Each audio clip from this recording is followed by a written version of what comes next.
A Ascensão de Jesus Cristo. Um evento de proporções cósmicas. A Ascensão de Jesus Cristo é um evento significativo na crença cristã. Marca a ascensão de Jesus ao céu no 40º dia após a sua ressurreição, celebrado como o Dia da Ascensão. Para o judaísmo messiânico, a vertente que acredita que Jesus Cristo é o verdadeiro Mashiach, o Messias, esse evento é conhecido como Aliyá do Messias. De acordo com o calendário da criação, o calendário hebraico adotado pelo judaísmo messiânico da Torá Calendar, nesse ano de 2024, a ascensão do Messias cairá no próximo dia 6 de maio. Temos o relato da ascensão de Jesus no livro do Atos dos Apóstolos, capítulo 1, escrito pelo evangelista Lucas.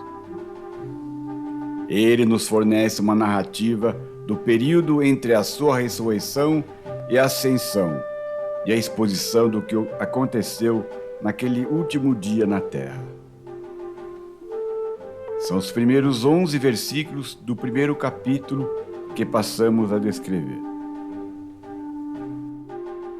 Caro Teófilo, no primeiro tratado, escrevi acerca de tudo que Yeshua começou, não só a fazer, mas a ensinar, até ao dia em que foi elevado ao céu, depois de ter dado mandamentos, pelo Espírito Santo, aos emissários que escolhera. Após a sua morte, ele se mostrou a eles e deu muitas provas convincentes de que estava vivo.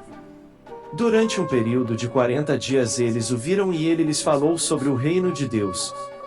Em uma dessas reuniões, ele os instruiu a não deixar Jerusalém, mas que esperassem a promessa do Pai, que, disse ele, de mim ouvistes.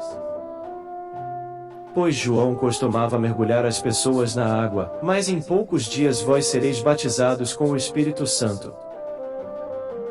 Quando eles estavam juntos, perguntaram-lhe, Senhor, neste tempo, restaurarás a autonomia de Israel?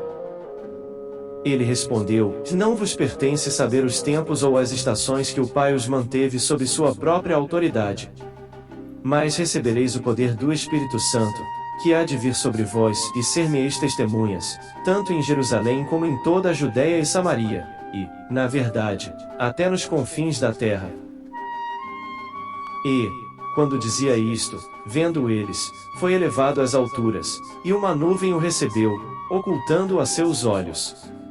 E, estando com os olhos fitos no céu, enquanto ele subia, eis que junto dele se puseram 2 homens vestidos de branco, os quais lhes disseram, homens galileus, por que estáis parados, olhando para o céu?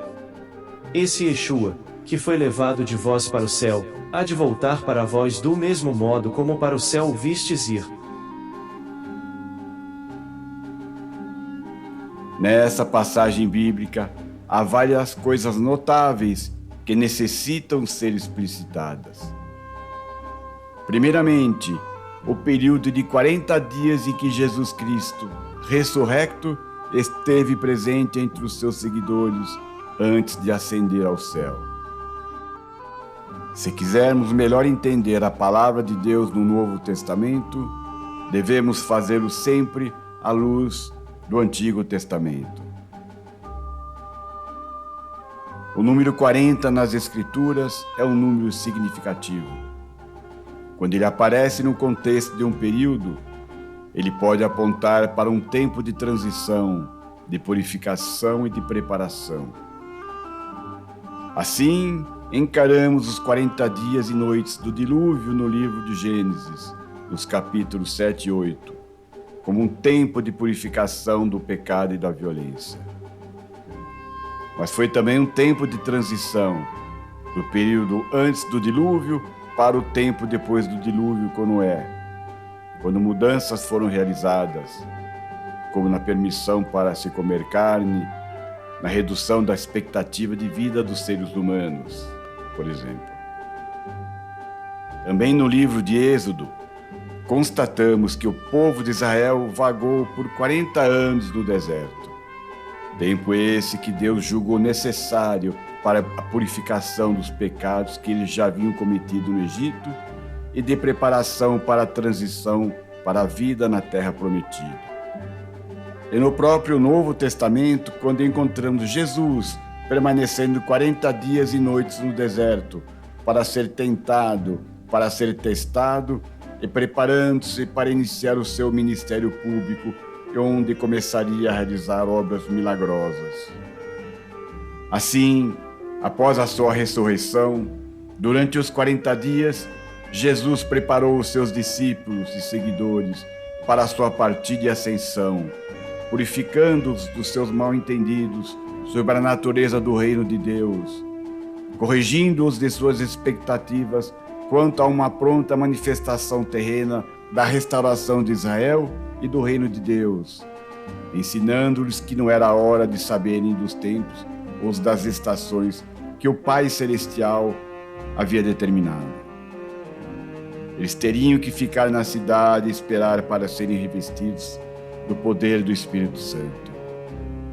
Essa seria a forma, apesar de inesperada, como o reino de Deus viria neles. Mas também nesses 40 dias estaria sendo preparado no céu, talvez o acontecimento espiritual mais espetacular desde a criação do mundo, do qual daremos mais detalhes ainda aqui. Em segundo lugar, o modo como Jesus Cristo foi levado aos céus, envolto em uma nuvem. A descrição de que Jesus Cristo foi ascendido aos céus, envolto em nuvens, cumpre importantes profecias das Sagradas Escrituras. No livro de Daniel, capítulo 7, versículos 13 a 14, o profeta teve a seguinte visão. Eu estava olhando nas minhas visões da noite, e eis que vinha nas nuvens do céu, um como o Filho do Homem. Ele dirigiu-se ao ancião de dias, e o fizeram chegar até ele. E foi-lhe dado o domínio, e a honra, e o reino, para que todos os povos, nações e línguas, o servissem. O seu domínio é um domínio eterno, que não passará, e o seu reino tal, que nunca será destruído. No livro do Apocalipse, capítulo 1, versículo 7, João, o apóstolo, é informado em visão de que eis que ele vem com as nuvens. Todo o olho o verá, até os mesmos que o traspassaram. E todas as tribos da terra se lamentarão sobre ele. esses versos combinam com outras passagens. A do Evangelho de Mateus, capítulo 26, versículo 64, onde Jesus diz ao Sinédrio que eles verão o Filho vindo nas nuvens do céu. E a do livro de Zacarias, capítulo 12, versículo 10, que fala do luto dos habitantes de Jerusalém ao verem aquele a quem traspassaram. Em terceiro lugar, o significado do ato em si mesmo, ou da ascensão de Jesus Cristo ao céu. Muitas coisas foram reveladas ao apóstolo Paulo, pois ele sabia muito bem que a missão de Yeshua não terminaria com a sua morte na cruz e na sua ressurreição, mas sim com a sua ascensão ao céu, na sua exaltação. Qual seria o significado de tudo isso? Paulo, durante a sua viagem missionária a Filipe, inspirada pelo Espírito Santo, deixou claro o seguinte: por isso, também Deus o exaltou soberanamente, e lhe deu um nome que é sobre todo nome, para que ao nome de Jesus Cristo se dobre todo o joelho dos que estão nos céus, e na terra, e debaixo da terra, e toda a língua confesse que Jesus Cristo é o Senhor, para a glória de Deus Pai.